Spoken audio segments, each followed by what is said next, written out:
Welcome to another episode of Explain Yourself. My name is Joey Galvez, and this week we have Benjamin W. Morse back in the house.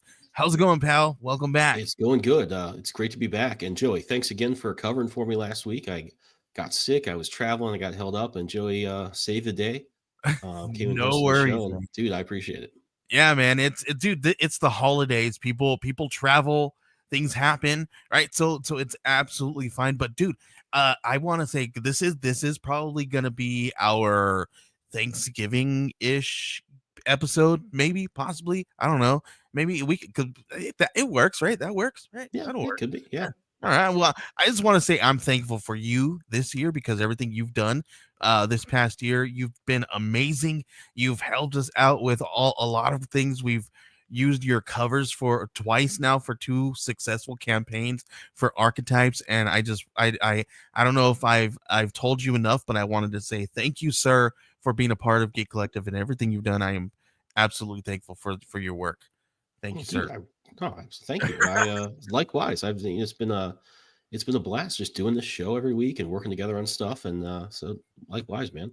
Yeah, Appreciate it. yeah, man. And what I'm super thankful for friends, and we actually have a really cool friend to bring into the show tonight. We're gonna talk to our pal Jeff Morris. How's it going, dude? Listen, Hey, thanks for having me. we were talking a little bit behind stage, and welcome. You're absolutely welcome for being here. And we were talking behind stage, and I was telling Ben, I was like, me and Jeff have been talking the last few days and like geeking out over like indie screamo, post hardcore screamo music, which my wife absolutely hates. So I have to talk to somebody, and now I've got somebody I can talk to about it who actually knows Yes. bands that I can actually name. So Well, very cool. I was going to say the key is to play the soft songs, right? So the soft, more melodic songs, you play them, and then that's how I got my girlfriend into it. Slowly get it move in, then get Yes, it in. yes. There you go. We're looking into the life of Jeff Morris here a little bit, guys. Welcome, sir. Welcome. Thank you for having me. I know Joey, and I'm getting to know Ben, and I'm very excited to talk to you guys. And we have 3 days left in our campaign for True Believers, so it's really cool to kind of close it out, get to know you guys a little bit better, and share more about the work. Absolutely, we're going to talk a little bit about that here, but I'm gonna kick it on over to Ben so that he could take over and talk a little bit about True Believer. I do want to say, man, there's some gorgeous art in here. There's some stuff that reminds me of a handful of different things. We'll get into that stuff here, but Ben, please take over and let's talk a little bit about True Believer. All right. Well, Jeff, first thing we usually ask everybody to do is just give us the quick rundown, like the elevator pitch of your book of True Believer. Yeah, thank you. I'll try to. Is there a time limit? What's our time limit on this? You have 5 seconds. 42 and a half seconds. Okay, let me go over or under. I love when we have creators on. They're like, "What's the time limit?" We're like, "Good, okay." Me and Ben will hit mute, and they're just. Actually, I used to say about 30 seconds just to give people, it could go long. It doesn't matter. But one guy actually usually goes on for like 2 minutes, and that's fine. Yeah, I'm going to take one about guy actually 20. did 30 seconds, and I was like, do it that way. He's I was setting up some link or something. I'm like, oh, you're done. Wow, I didn't expect you to actually do 30 seconds. But that's the floor is yours, man. Okay, start the timers then. I appreciate it. 3, 2, 1, go. Awesome. So True Believer is a very personal project for me. It is based on my experience with grief. It really all started back in 2019 with losing my dad. So he actually didn't pass away in 2019. He died when I was 15, but I hadn't processed his death. It was a very traumatic event where he passed away in front of me, and I was just the only one there. And so it wasn't until 2019 when I started getting interested in comics. I was like, hey, maybe I could use comics to kind of work through some of these feelings I still have about his death. And at the same time, I had started professional wrestling as well. I was wrestling in Georgia, South Carolina, North Carolina as the Professor Murdoch. And so there was all these moments while I was wrestling that I was almost visioning my dad out in the audience and kind of seeing like, hey, if he could be here to see me win this championship, that would be awesome, right? And just wishing he could be part of that new experience of being a wrestler. And so, oh, nice, Georgia boy from Patrick. So Yeah, so a lot of grief feelings started coming up, and at the time I was starting to write comics. I'm like, let's just deal with this. Let's kind of see if we can put this into a story.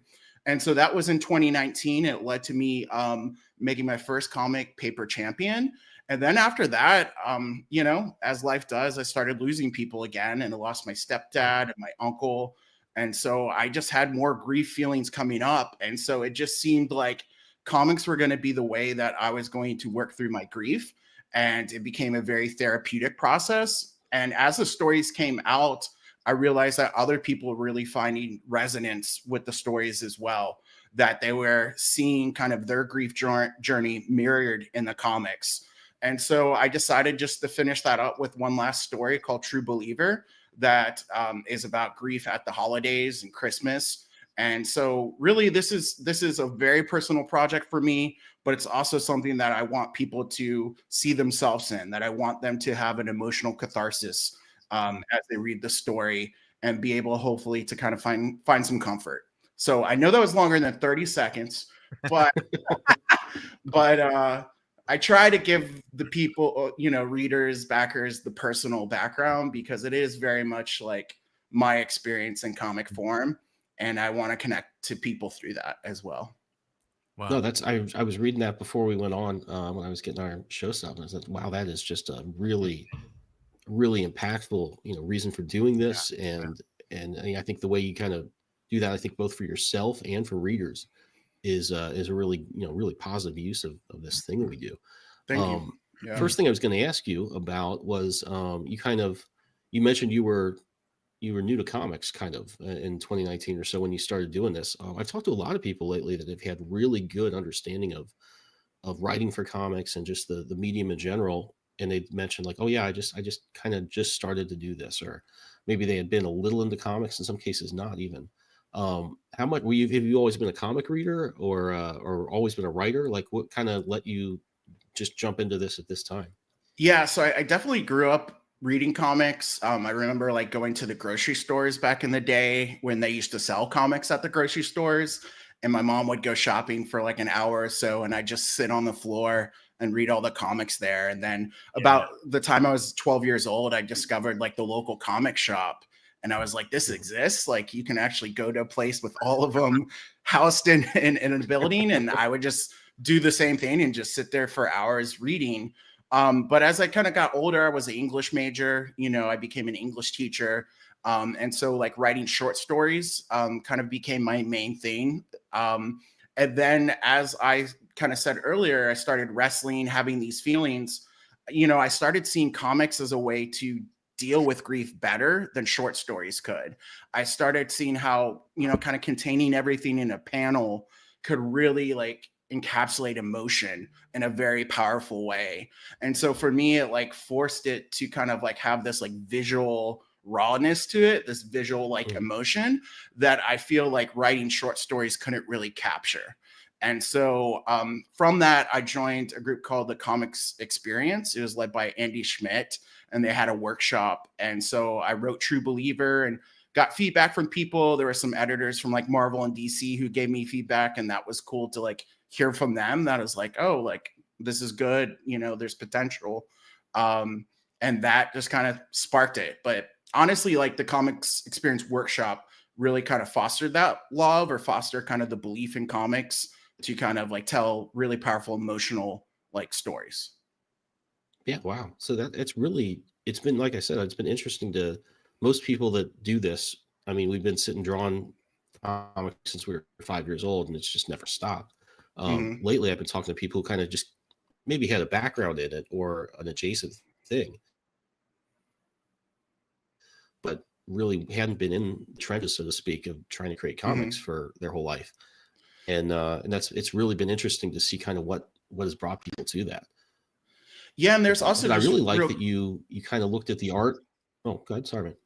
Oh, well, I was just going to say real quick. A little bit of lag there.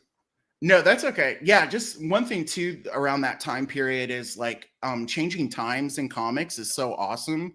And two of the comics in here do that. And so with dealing with grief, there's so much connection to like the past, right? The present and then the future. And so in a lot of these stories, like we used colors to kind of differentiate, Mhm. the time periods. And so I found that was just so, like, at like a core level psychologically, like just seeing the different colors represent like joy and sadness, bring up memories that maybe were kind of both joyous but also kind of heartbreaking. I just felt like comics can capture that so much better than like prose, than novels and short stories.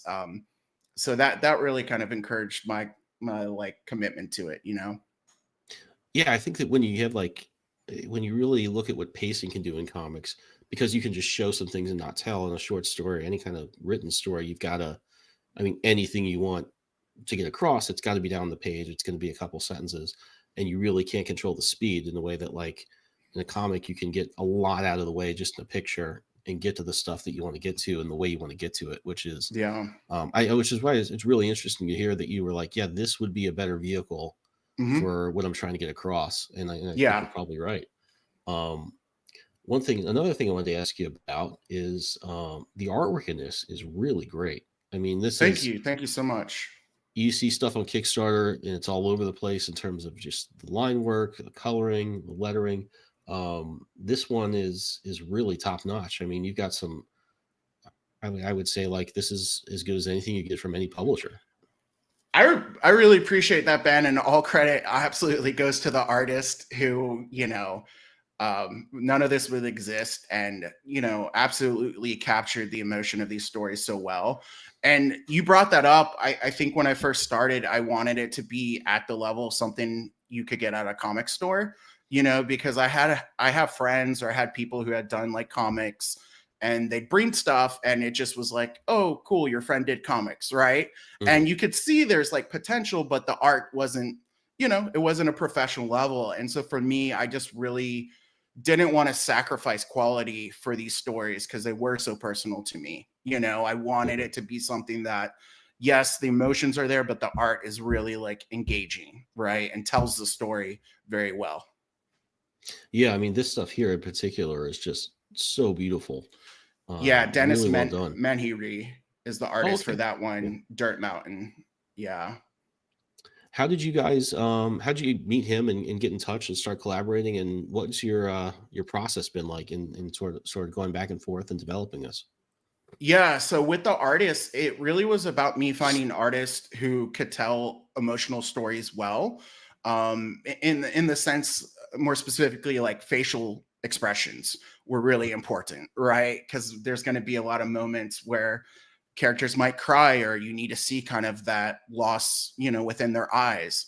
So that was very important. But looking at Dennis's work right here, colors, right, were super important as well. So I needed an artist that could kind of shift moods based on the color palette that they would choose. So if you read that story, the one we're looking at now, Dirt Mountain, the colors go through a journey, right? So we're going Mhm. through the emotional journey, not only through dialogue, narration, panel, and flow, but also through the colors as well. So hopefully at a subconscious level, readers are getting that emotional experience, right? They're experiencing grief as well. And ultimately, some form of hope or healing by the end.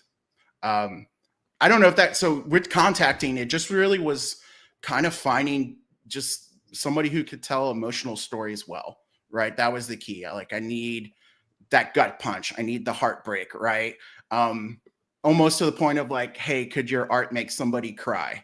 You know what I'm saying? Like, could tears be induced through your artwork? That's the artist I tried to go after, and was able to find three amazing, talented artists to work on this. Yeah, I kind of wanted to bring up the colors on this story, especially because I think I look at a lot of stuff that's done at small publishers, even the big two, and then definitely on Kickstarter and other crowdfunding sites. Especially the color you get, you can really Mm, tell. Like sometimes you see stuff that's really aping some styles that are very popular now, colors that you see on like X-Men, and there's like a style that you maybe two or yeah. three styles that are kind of out there now and Hmm. becoming popular. And I look at something like this that kind of has the palette of those a little Hmm. bit, but is used in such a different way. And I thought, wow, it's rare that I think I've seen something that unique lately. I'm like, oh wow, this is a different look that feels very modern. It doesn't feel like it's retro in any way. It works so well with his, like, I guess I don't know if I'd call it line work, but just the shading and all the ink work he's doing. Yeah, I think it's been a Yeah, while since I saw something that unique and cool. There's that's something exciting awesome. about that. That's so cool to hear. I hope if Dennis isn't listening, he's over in the Netherlands right now, so I doubt he is listening. Okay, But that's I'll be pretty sure early to though. share that with him because I know that's a huge affirmation there. Thank you for saying that. Yeah, no, I mean this image especially is just very, it's Yeah. very cinematic. I mean, it looks like a shot from E.T. or the Iron Giant in terms of scope. Yes. I feel So, that. Yeah. yeah. So this is very much like the Iron Giant for like rural kids in the South, you know. So and going back to kind of what we talked about before, this was originally a short story. Dirt Mountain I wrote, 5 years earlier before it became a comic. Mhm. And so it then became taking the short story parts that I liked and then just making them like visually engaging. What would really make cool for like a splash page like we're looking at right now. So this is definitely like the Iron Giant moment. It's a spoiler of sorts, but I couldn't resist putting it up there because it's just so amazing to look at. Yeah, I think that's smart. I think this kind of goes into the stuff that Joey covers a little more extensively. But I think a lot of times I talk with creators on Discord and stuff, or just around for the conversations, and people kind of like really, is somebody gonna, am I giving away too much? And there are times where you probably would be, but I think as indie creators that are just trying to build audiences, that's not the problem we have. It's like you want to just, Yes, the best stuff's got to be out there, and if it, Yeah. exactly. Yeah. Do you you know, want backers or do you want to like hold your stuff to your chest and yeah, yeah, not spoil? There is some stuff in the next story that kind of has the limited colors, hmm True Believer, where it's like black Yeah. and white and selective color. I didn't put some of the spoiler stuff on there, but I promise you there's a couple splash pages that are amazing. But Wow. I didn't I resisted on that one, but there is some hmm like to this level in there as well. And the artwork on this one reminds me of like artwork that you would see in like a chick tract. You know what I'm talking about? Yeah, I know those. You, Yeah. you know what I'm talking about, Ben? I have no idea what you're talking about. No. It's those little religious pamphlets that were kind of in the rectangle. They had like comic strips or like it was very look it up and you'll look through some of the What's artwork it called and again? a chick track like CHICKTRA, is it See, CK or CT or a KT? tract. Yeah. Are you Joey? Are you No, talking it's about coming up. True Believer, the black and white? Yeah, the black and white. Okay. Yeah, Yeah, the that artwork one's is very similar, and then the story is very like reminiscent to a few of those stories where I'm like, all right, it really tugs at the heartstrings. I love this. Yeah, yeah, I'm that's Catholic and we didn't have these, but these are cool. All right. you avoided evangelical trauma then. So my grandmother would go out to restaurants and she'd always put them Yeah, within like $1 bill for the tip. And it'd be a chick track about, yeah. how listening to rock music will wed you to the devil or Oh, something. dude, Dude, these are some of 'em. wild. I'm Dude, looking I these up used to now. listen. This is They crazy. like they get it. Yeah, they were a little wild. Dude, I would collect them sometimes. I'll be like, Oh, nice. I was like, I would always be attracted to the artwork. I'm like, the artwork is cool. Look at the way Yeah. they draw the devil. Yeah, no, the one of the first ones I saw was of the devil. He looks like really depressed. Yeah. This is just, I'm not gonna throw all this on screen, but I Very feel that the reminiscent. 30 seconds I spent Googling this was well spent. Nice. Right? But doesn't it give you that reminiscent feeling of something like that? It's like I don't know, Ben, are you able to scroll down and look at that one? Yeah. Is that Oh, yeah, let me possible? go back to that's For sorry. I all mean, Oh the yeah, here we go. Is this what I mean we're maybe not. former Yeah, maybe not yes. every single one, right? But there's some artwork in there that is very Yeah, and then if you Mhm. scroll down a little bit, they have the selective colors, but it is so there's an example. okay. Yeah, so so the artist for this is Daniel Romero, and over the course of it, I realized like he was creating this very like nostalgic feeling. So it's interesting, Joey, that you bring that up because I definitely with this story in particular get very Mm. kind of like an old timey nostalgic warmth to it, which Yeah, is great because that's kind of where we wanted to go with it. So yeah, and that's cool yeah, that you brought that up. very interesting. Yeah, Yeah, this is great, and I also really love the artwork in this. It's nice to see black and white stuff. I mean, I think that's just it's cool for indie comics. It just has a different vibe than you kind of get with mainstream stuff, obviously, aside for the black and white books, but the Batman stuff. But yeah, it's nice to see stuff that embraces kind of what you tend to see in crowdfunding, but does it again like really exceptionally. This is like great artwork. Um, Thank and you. let's look at the art for this other one here, and then maybe I'll ask you a Yeah, little bit about each story, just in terms of like a general plot line and stuff. But sure, um, sure. this is I think the one we were kind of talking about at the beginning a little bit. Yeah, it's kind of like this is the story that made me believe in comic books and graphic novels, Mhm. right? It was like I went through a healing journey by making this first comic because I hadn't processed grief. You know, my dad died when I was 15, and then I wrote this when I was like 32, I think. So do the math. My math is struggling right now, but that's a long time Mm. Mhm. to not really go through the feelings of loss, right? It's like you lose somebody and you kind of Mhm. compartmentalize that. And so in this comic, if you scroll down a little bit, Ben, there's some like exact scenes from my life that like Yeah. that I experienced Oh, firsthand. I think it's the next page. Oh, okay, yeah. So yeah. I here's think like I'm at it. Okay. Well, yeah. Let me know where you go. no, that's okay. Yeah, so there's that one scene where, he's wrestling and he kind of looks for his dad in his crowd and he says, I wish you could be here to see me. I remember Mhm. saying that, when I was a wrestler Oh, and I wow. had won the tag team championships with a partner of mine. His name was Dr. Carl Hager. Shout out to him. And so it just was like seeing it in art just helped me look at it kind of objectively, right? It was outside of Mhm. myself. It was something on its own. And then I could kind of like look at it with a new light. And then there was a scene in this comic where the character is on the phone with 911 and his dad is dying in front of him and they're like, hey, can you go do CPR, and we'll talk you through it. And he can't do it because the cord is too short. And that's directly tied to my life when we had a phone, but it wasn't a cordless phone. And my Mm. dad was kind of a heavy, stocky dude. And so I couldn't like Mm. this is kind of getting traumatic, but it's part of this, so I don't mind. Is like I was trying to like pull him to the phone and I couldn't do it. And so I was just there and I was trying to do CPR, but I couldn't be on the phone at the same time. And so I put that in the comic, right? And Mm. it really was putting that in the comic that I was able to see that I still blamed myself for his death. I was still feeling guilty that I couldn't keep him alive in that moment.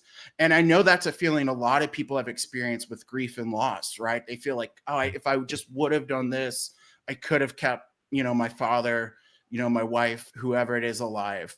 And Mm. so putting that in the comic just helped kind of get it out of my heart. And then when I saw that, I'm like, Jeff, you don't need to blame yourself anymore. You can forgive yourself. It's not your fault that he passed away. But honestly, guys, like until I put it in comic form, I hadn't thought about that and I hadn't been able to do that either. Yeah. It, Yeah. it was something that is amazing. And one last thing about it, like I I just. saw, Oh, oh, go ahead, Joey. No.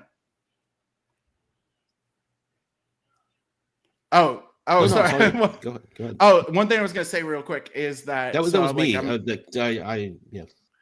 no, that's like we can skip over each other. It's but so I'm in school for like counseling right now and I'm training to be like an expressive arts therapist. And so Oh this is wow. kind of Cool. I think me deciding to become a counselor specifically to help people through the expressive arts Yeah. kind of finds its root in making this comic, right? Because I was like, I experienced this. Yeah. So if I've experienced it, I bet other people can too, you know? It's super interesting because today I was actually editing some of the articles for Archetypes issue 2, right? Mm, And one of the articles talks a little bit about writing with aphantasia, and one of the portions of the article the creator who wrote it kind of expresses how like how writing comic books kind of gave them the idea to express themselves in a different way that they Hmm. couldn't do it before. Because if you don't know what aphantasia is, it's like you can't picture anything within your mind, right? Mm, You don't have what people call a mind's eye, right? yeah,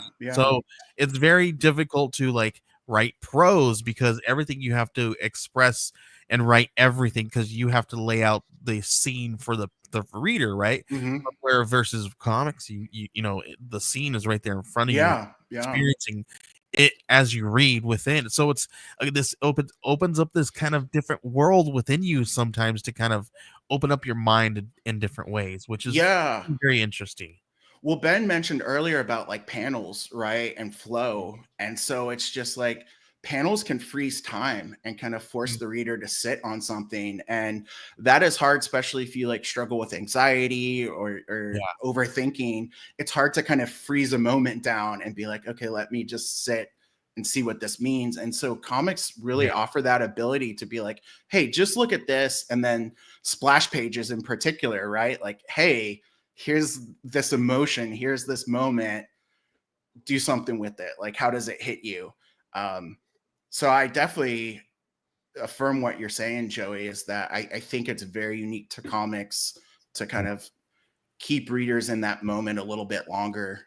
It's um so interesting the way that you because all the points you're hitting is exactly the same points that this person hits in this article because I'm excited talking to about read it. splash pages and how exactly how you explained it. It's very intriguing and interesting to kind of see that people actually think a little bit about this. Comic books do kind of have a different thing going on. It's very unique, right? To obviously America. It's like one of the Mm. it's one of the things that we got jazz and comic books, right? So Yeah. Well, and it's actually something like, I And mentioned the baseball. masters that I'm working on. It's definitely something I want to do more research and hope to like write a paper or publish something about comic books as like a healing modality, yeah, as it's like very cool. Yeah, something you can use in therapy. And it's really something I look forward to kind of supporting and being a champion of, because absolutely, it's true. we all feel it. We've Yeah, experienced that, but I it's want to real. put it out there in a way for the rest of the world, to see it as well. Well, I think that's one of the cool things you can do in comic art without it ever seeming. I mean, it can be jarring if you want it to be, but for something like this, where your artist is treating the background as obviously there's a crowd there, but you don't show it, and you can Hmm. make him feel alone, and it doesn't like if that were a movie, I'd be like, oh wow, they switched to this cartoonish sort of Sin City, very sparse background. In a Hmm. comic, you can just that works. It's like 50% impactful as far as being Yes. jarring. It doesn't do any more or less than you want it to do. And I think when you talk about using this stuff as therapy a little bit, I think Hmm. that makes a lot of sense because I think comics can, Yeah. because it's like a panel to panel sequential story Yeah. that has that meat to it, but also has the like you can draw things that still Mm. fit within that story, but they also are like how it felt, not Yeah. necessarily exactly how Yes. it was. Yeah, like this, Yes. like the scene we're looking at here. You have one of the wrestlers on the floor and the other wrestler up top looking down, and it feels very isolating. There's dark backgrounds, only Mm. shine, only spotlights, pieces here and there. Very isolating, very within yourself feeling, right? Yeah. And I need a shout out. I apologize. So the artist for this is Jorge Santiago, Jr., George.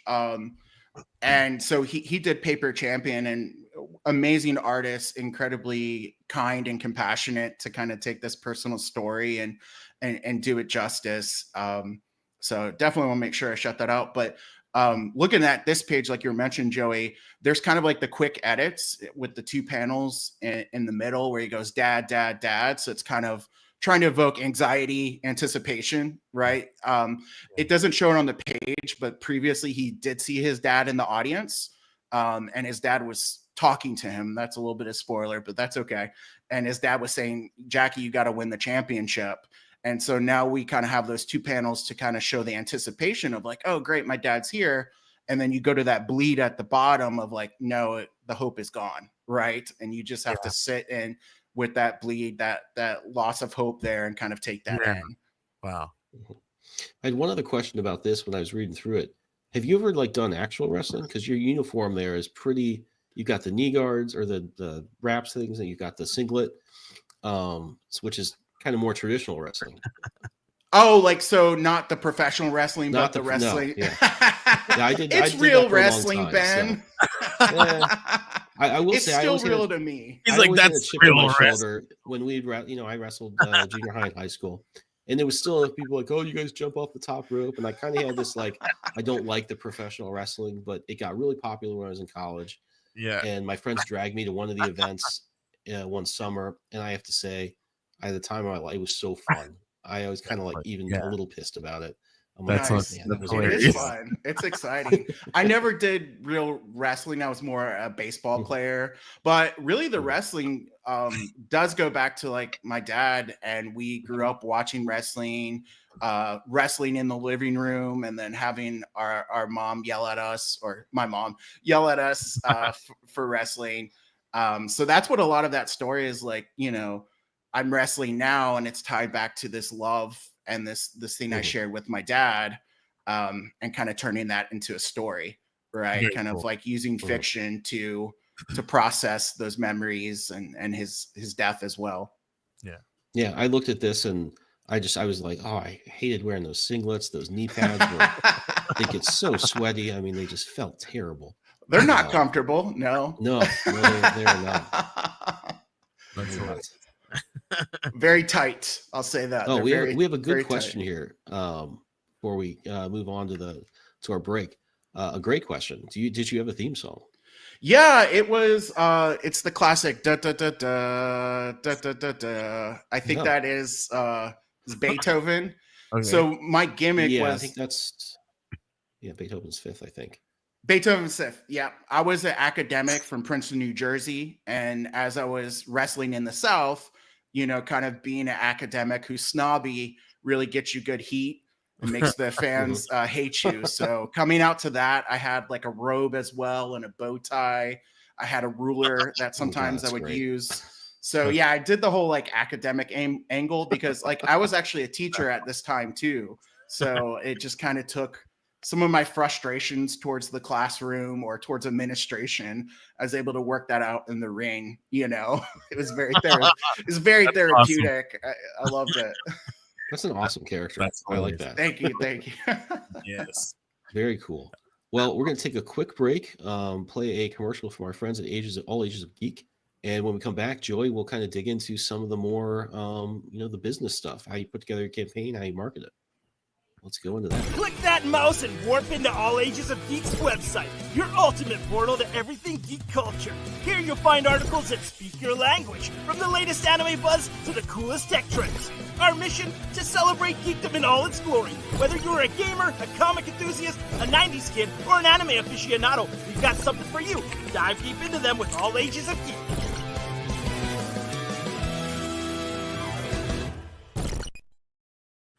Thank you so much for allowing us to play a commercial for our friends over at All Ages of Geek. If you guys want to check out all kinds of cool geeky stuff, just head on over to allagesofgeek.com and see what they have to offer.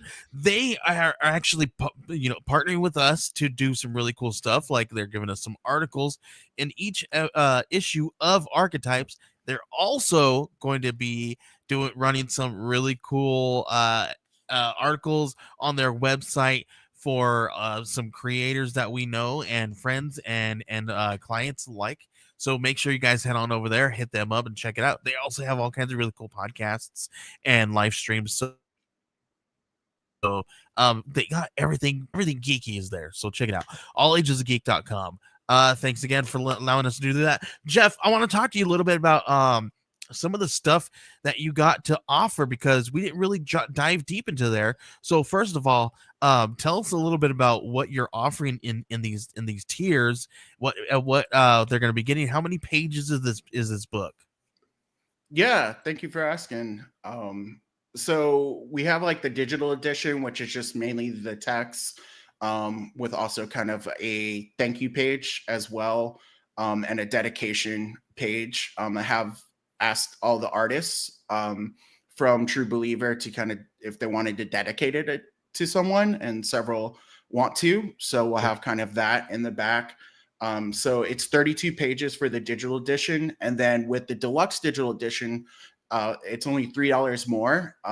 And that has a lot of background stuff. So some of the things that I was talking about with my history as a wrestler, my relationship with my dad, that will go in there to kind of give kind of the context and some memories that inspired this, as well as I love looking at process pages. I love to see like script to thumbnails to page.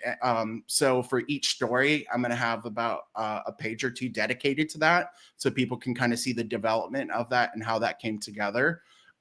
So kind of like never before seen behind the scenes stuff will be part of that deluxe edition. And then there's just the print edition, which is also going to be 32 pages as well. And then as far as rewards, we are trying to work towards stretch goals right now. Everybody loves stretch goals, right? Is that we are only actually $24 away from our first stretch goal, which will be a soundtrack for True Believer. I love making music as well. And so that song right there is the first song on the soundtrack. I basically just try to create music that evokes the feelings of this collection, and just, you know, something that if people want to listen to while they're reading, that could accompany that. And so we're only, once we hit $2,300, we'll be able to finish that soundtrack and send that to backers. And then also have some stickers as well, some True Believer themed stickers that I'm going to offer. The scene that Ben showed with Dirt Mountain, the kind of Iron Giant, that would be a sticker. And another one from True Believer as well. So if we can hit 2,300, they'll kind of give me the funding to take care of that, and then also finish making the soundtrack as well. Very, very cool. So I see you. So you opted to do just a handful of tiers. Ben did the same thing, and I've been seeing these kind of trends lately in the last few months where people are doing less and less options and things of that nature, because and then not really like making them too unaffordable, right? Because Ben, I think you got yours around, your highest tiers around this area as well, right? You don't go anywhere near like $15. Like so they're very, very affordable. But so what's the benefit? I know I want to ask you too, Ben, but what's the benefit of having less tiers? Because you're blowing past your goal here, and it's I don't want to say unusual because it's becoming more usual, but it's a different kind of choice than what we've seen in other campaigns lately. Yeah, that's a good question. I think for me, with the available tiers, was I didn't want to give people who would back this like decision paralysis, I guess. I don't know the right way to say it, but kind of like freezing up of like, oh, there's so many choices, I don't know what to make. I want it to be like, here's 3, what is best for you, so that it was very simple for what they would want. But also, I think more importantly was the kind of development of the pricing. So I only went up $3 for each pricing. And so that was that, hey, if you're willing to do the deluxe edition, the printed one's only 3 more, right? To make that a little more, I think for me, it's about financially accessible, so that it's not kind of like a barrier that it's too much. Really just ultimately want people to read these stories and for people to be able to, hopefully it can impact them. So I didn't want to be huge price jumps, and make it feel like it's kind of out of reach. Mm-hmm. Makes sense. Well, I mean, you're onto something, because the majority of your people that are backing at that highest tier. The highest reward is a print edition for $13. $13. That's easy. That's easy to hold on to and to spend on this. And so I'm kind of blown away with some of this, because I'm like, okay, give people everything, give them a big, huge array of options, but people want less and less options now. Ben, how are you feeling? Are yours just as successful at the highest tier as well? Yeah, I kind of hoped my answer to your question would be a little more dissimilar than what Jeff said, but it's in a lot of ways the same. It's my first thought was very much what you said about decision paralysis, just having a bunch of stuff there. Yeah. Not only from a perspective where you're thinking of a backer, just like, oh, there's all these options, it's hard to add up. Yeah. Because that can be a little overwhelming. I don't know if overwhelming is the word, but it's just kind of like unpleasant. Like Mhm. you look through 20 things, like, okay, what was like the third thing? Like you don't want to do that. It's not a good experience. And I think furthermore, if I'm going to put some logic to that, I think we're generally asking people for support on a project. When you have a million things, it feels a little, not to knock anybody that does this, and I know there's a lot of really good campaigns and they're doing very well. They have like 20 covers, and get them all. You can get some of them, get not safe for work ones, and those are fun to variants. do. That's fun to do, but it's not for every issue, not for every project, right? So there's different things like that. But I completely see what you're saying. Like for Archetypes issue 2-1, we did maybe 10 to 12, 13, right? And they all did fairly well. But this year, I started to see people were kind of sticking towards the more affordable options and not really wanting too much variety. So I was like, so I'm seeing this new trend of you could still give them variety, but still keep them not, like you're saying, decision paralysis will set in, and you're just like, too much, and then you don't want them to stop and go away, right? Yeah, I mean, generally this is like somebody's breaking their day. I'm at lunch from work. I'm going to look through this, and then suddenly you're getting kind of like the types of things you have to juggle at your job, and you're like, well, that's just not fun. I wanted to like kind of shop through comic stores digitally. It's got to be a little fun, and I think that's to go to what you said, Joey, about the prices. That's something I've actually been starting to do now. When I did my first campaign, I was just keeping everything as low as I could because I'm just trying to build an audience. That's it. And there's a question here on YouTube. It's listen. That says here, this one here. I got this. It says odd question: which creation software do you use? Listen, I know, Jeff, you're going to talk about this a little bit, but I'm an audio engineer, and I can talk about. Oh, nice. Like I could sit here and we could have a whole podcast about which DAW program to use, what kind of equipment, what goes with it, what MIDIs you're going to want to use with it. Oh, right? there's so much. Like I got sequencers, I got MIDIs, I got microphones, I got what else do you want to know? Right? Yeah. So the quick answer is Reaper. Is the quick answer for the DAW. Reaper. Reaper. Okay. I think Patrick answered that. If Patrick's on social media, let's connect, and I'd be happy. Know what? I am a Studio One guy. I'm a PreSonus Studio. Yeah. I'm a PreSonus Studio One guy. So that's what I use. I love it so much. But I also I'm so bad. Listen. Okay, thanks, Patrick. But I'm so bad. I use when I edit like a podcast, or like music or something. I use like 3 programs. I'll use like Adobe to and then probably to do some because they have some awesome stuff. And then I'll use Studio One to like edit the whole thing because their process theirs is just so seamless and streamlined. I love it. Anyway, well, that's one thing I was going to try to see if I could build on. I was going to try to accomplish 2 things real quick, if that's okay.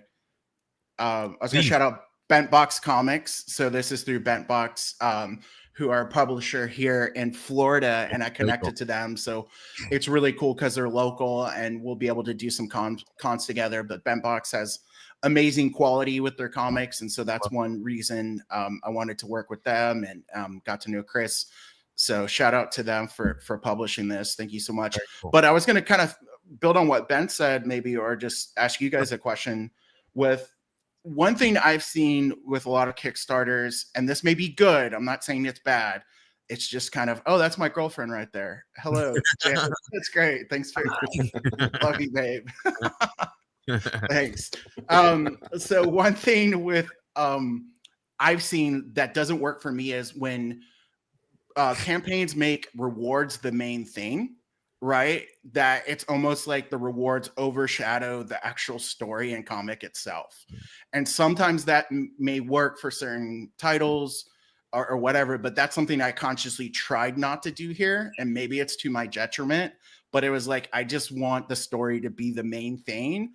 And then for rewards, I wanted stretch goals to kind of be where you could add more of the things related to it. So, and I feel like you're absolutely correct. I feel like it's because these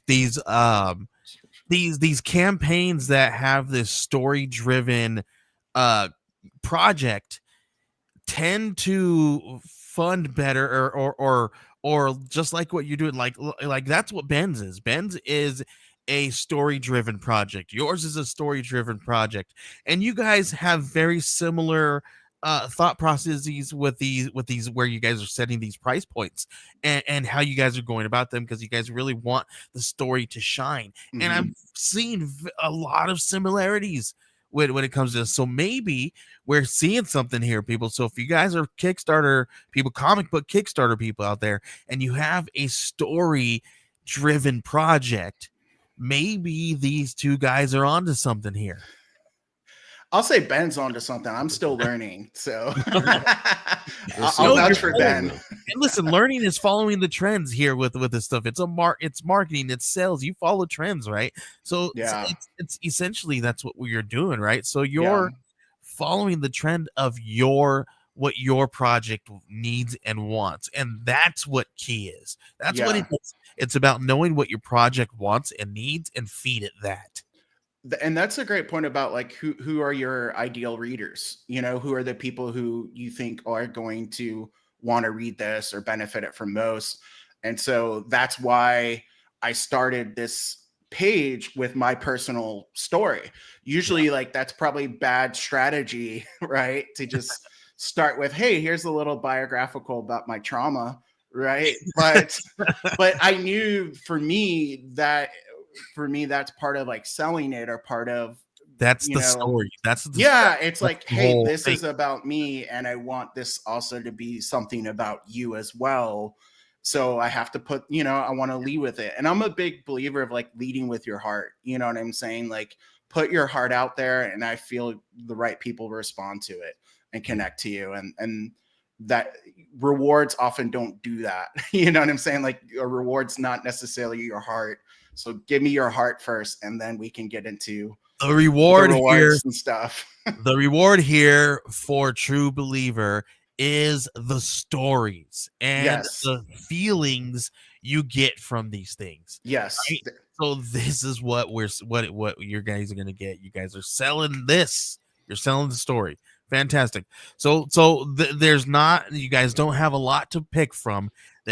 Everything, every single tier is affordable. You got 3 days left. Is that correct? Yes. 3 days. You guys are watching right now, and if you guys have $13 in your pocket, add a couple of bucks just for shipping. Make sure that you have, let's say, $15 to $20 in your pocket. Yes, and if we can, we're $24 away from that stretch goal. I want to do the soundtrack. I'm not pleading with you, but I'm asking. I want it too, because he and I have been geeking out over like music for the last few days. Like I really want to see what's on this soundtrack. Thank you. Yeah, I'd love to do it. I just love when you can combine different art too, right? So for me, it's a little selfish, but I think people get it. It's like, hey, I did the comic, now I get to experience these feelings with music as well. So for me, it's like another creative opportunity to still engage with this is by making music. And I love it. Creating things and combining the loves of these two different arts. Fantastic. All right, we're gonna close out the show here, talking a little bit about some other things that are live right now. now. We're talking about Ben's because Ben's campaign is live and it's running right now. He's got a lot of similarities going on in his campaign as well. Well, I'm gonna allow him some time to talk a little bit about that, put him in the hot seat. So Ben, All right. it's your turn, pal. Well, thank you. So my campaign is live now. We have 18 days to go. Doing pretty good. This is a follow up to my my other Kickstarter comic, We Are Scarlet Twilight. I wasn't sure initially I wanted to do a sequel. I didn't think I could do something that looked cool, that had some pulp atmosphere, but I didn't quite have like a real compelling story idea that made it worth doing until I was rereading Crisis on Infinite Earths a couple years ago and thought, yeah, actually that could be cool. There's all these things that you get in big two crossovers like Secret Wars or Civil War or the DC Crisis stuff that has it kind of ties into what we were saying.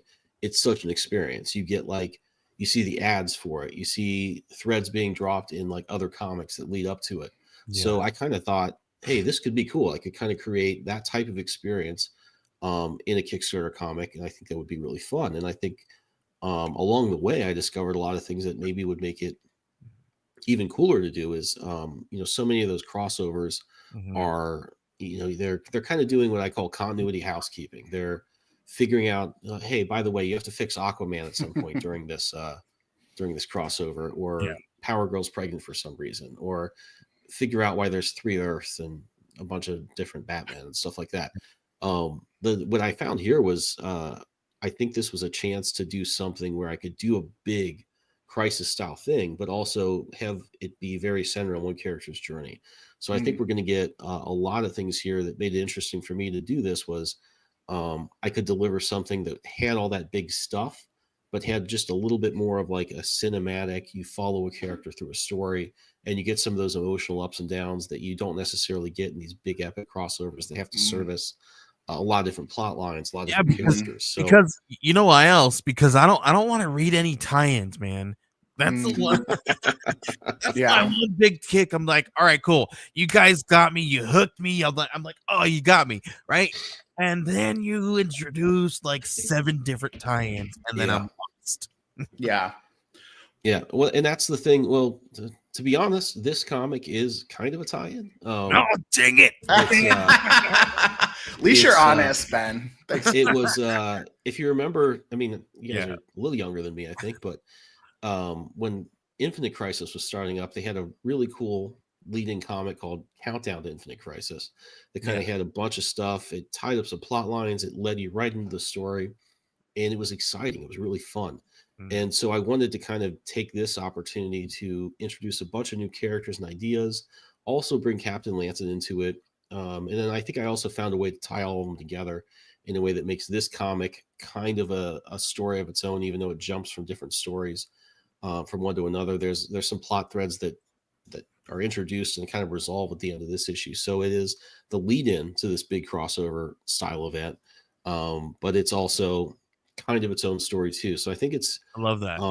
I hope it's just fun, like I hope it's all the good things about those old stories and those crossovers, but shaking off a little of the barnacles in a way that you can only do when you're an indie creator and you have nobody to serve but yourself and your readers. So I hope it's going to be fun. And I hope people will jump on. We have a lot of good tiers here. The lowest is $3. So I just jump on board for this one. Oh, well, I just jumped on, and kudos to you with it. Ben did a great job, and I didn't copy you, Ben, but you did a great job with the tiers as well, that it was easy just to kind of upgrade, right? So I saw $3 and I was like, oh, there's $7 and I get these extra stories. Why not just do that, right? So great job on your tiers, but oh, thanks. Looking forward to reading it. Yeah, I think that this is something I've been doing in the last year or so, or just been trying to try out, is making something there that's just as low cost as possible. Not to just because like, hey, I want people to jump on board. I want people to get interested. I know that if they read it, they're going to really like it. So, excuse me, I'm getting over a cold here last week, but yeah, I just wanted to make that. It's really just all about making it easy for people.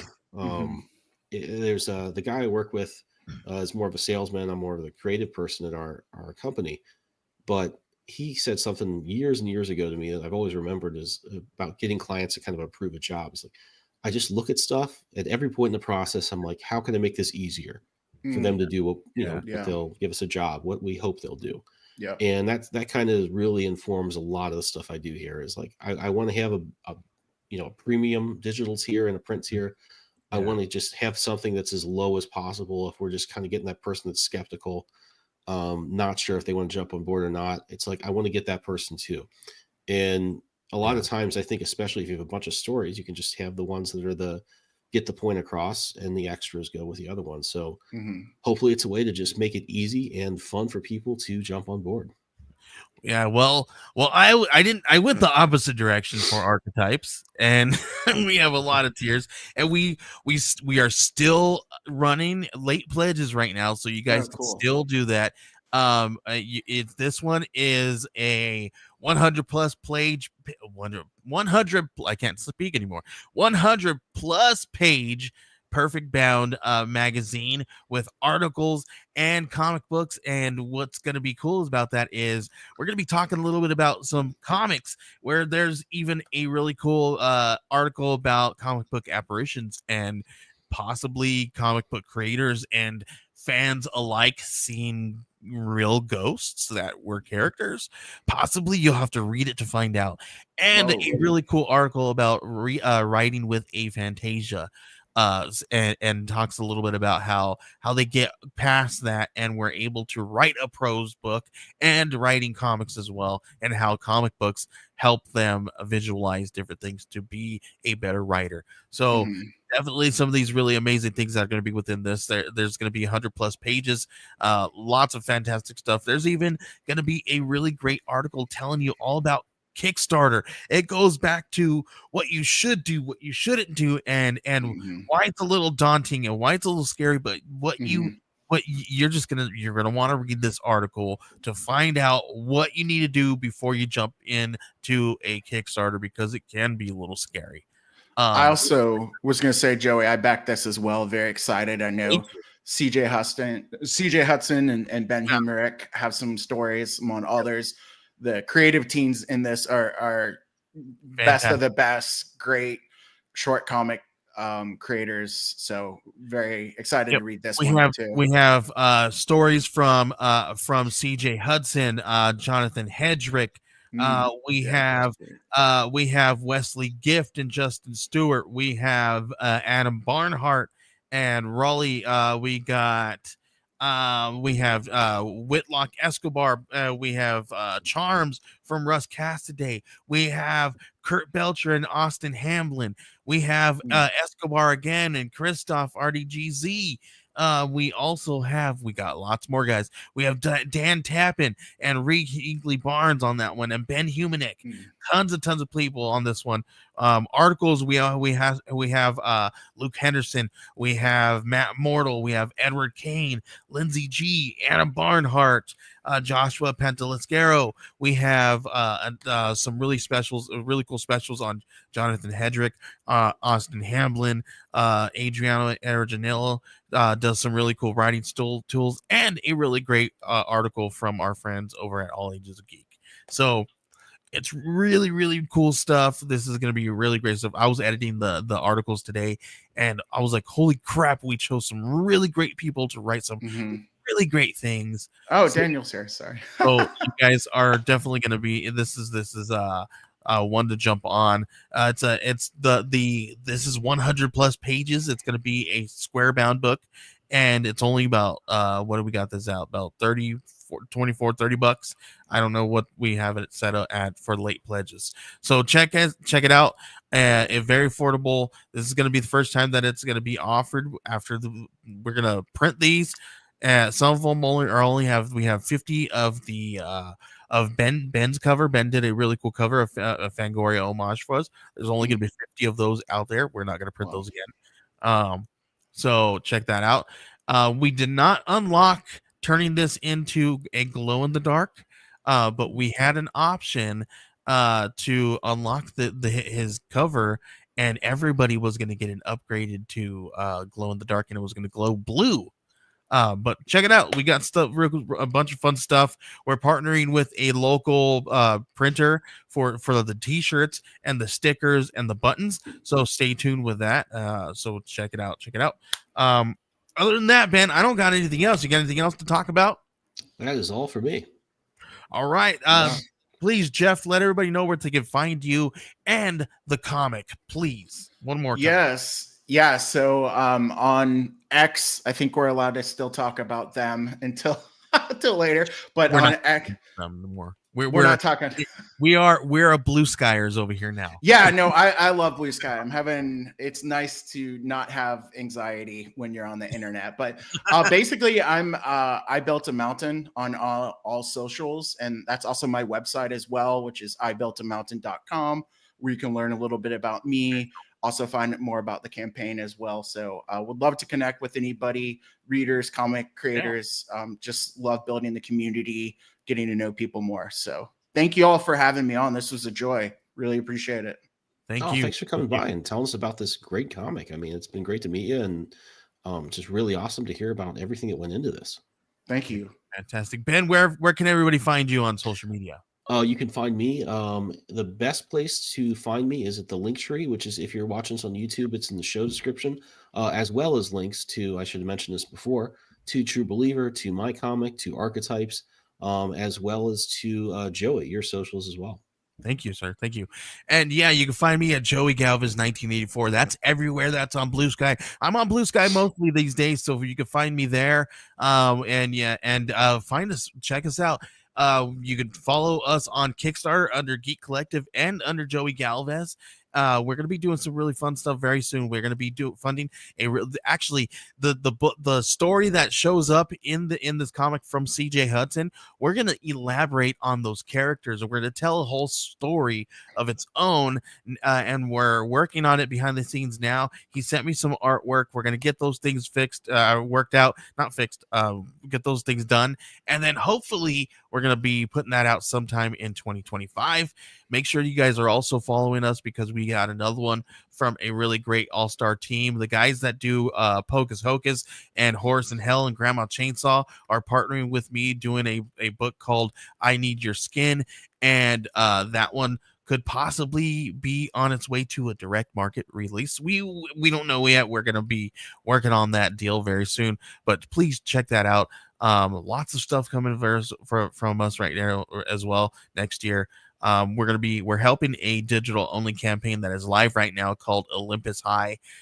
They are running a digital only campaign, and it's check it out. It's about 12 days left.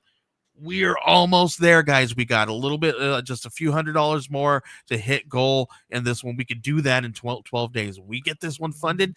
That means this thing's going to get made, and then we can move forward with a print campaign that we are actually going to be helping them fund this thing, and then we're going to take it on tour for them out here in the Americas, because they are from Portugal, which is very, very cool. Portugal team, we're going to make sure that they get that done. That is one of those things that we really love doing over here at Geek Collective, is making sure that everybody has the ability to put something out there. Just like Jeff said, he wants something out there in the world that people can love, that he's created. We want everyone to be able to have an opportunity, and we are always available to help out teams like that. So we're going to make sure that we get that thing printed, but we got to do it, and the only way we do that is with your help. So if you guys please head on over to Kickstarter, check it out, Olympus High. It's a really cool story about let's take the Olympic gods as if they were teachers. It's got a really cool anime kind of style drawing there. Very, very gorgeous looking stuff. So definitely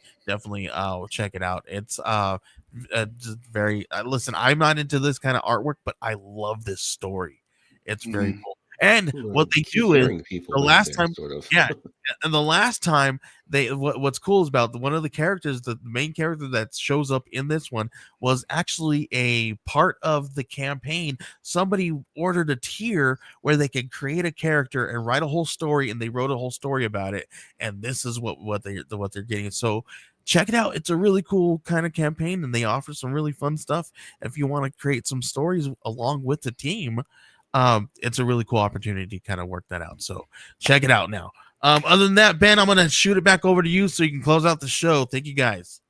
All right. Well, first, I want to thank Jeff for coming on and telling us his story, which was just very impactful. And I think it's I don't really have the words to describe what it's just really what you've done to kind of take what you went through, which is, I mean, I meant to say this earlier, and we're kind of moved tracks, but that must have been so difficult. I mean, I can't even imagine. To see somebody turn that into something this positive for themselves, that I think really does, communicate those feelings and help people who've been through similar things, is really amazing to see. So, Jeff, I just want to thank you for sharing that with us. Thank you so much. And then, okay, great. And I just want to thank everybody for tuning in with us for another week. I hope you've had as much fun looking at this comic as we have, and we will see you next week.